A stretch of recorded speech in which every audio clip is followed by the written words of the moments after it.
আওয়ামী লীগ হলো made in India. দেশে এখন আর বিদেশি মাল নাই।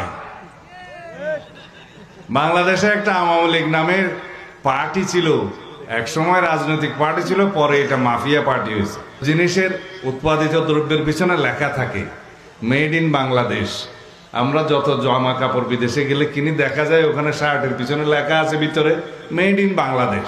তো এইরকম আওয়ামী লীগ হলো made in India. Awami League এই পার্টিটা ছিল মেড ইন ইন্ডিয়া। ইন্ডিয়ার মাল তো ইন্ডিয়াতে রপ্তানি হয়ে গেছে, এখন নতুন করে আবার পাকিস্তানি মাল আসবে নাকি? না। বাংলাদেশের শক্তি, বাংলাদেশের মানুষের দল, বাংলাদেশের স্বাধীনতার পক্ষের দল, বাংলাদেশের গণতন্ত্র এবং উন্নয়নের দলের নাম বিএনপি, বাংলাদেশ জাতীয়তাবাদী দল।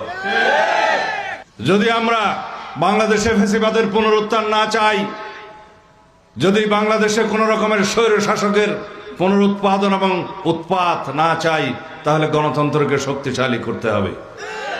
এর কোনো বিকল্প আছে? যদি গণতন্ত্রকে শক্তিশালী করতে হয়, এদেশের সমস্ত জনগণকে রাষ্ট্রের মালিকানা ফেরত নিতে হবে।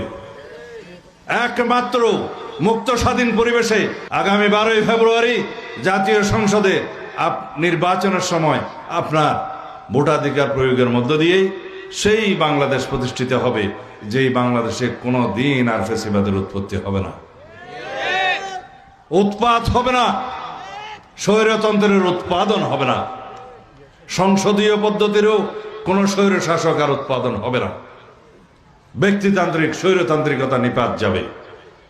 সুতরাং আগামী 12ই ফেব্রুয়ারির সেই জাতীয় সংসদ নির্বাচন বাংলাদেশের ইতিহাসে সবচাইতে গুরুত্বপূর্ণ নির্বাচন।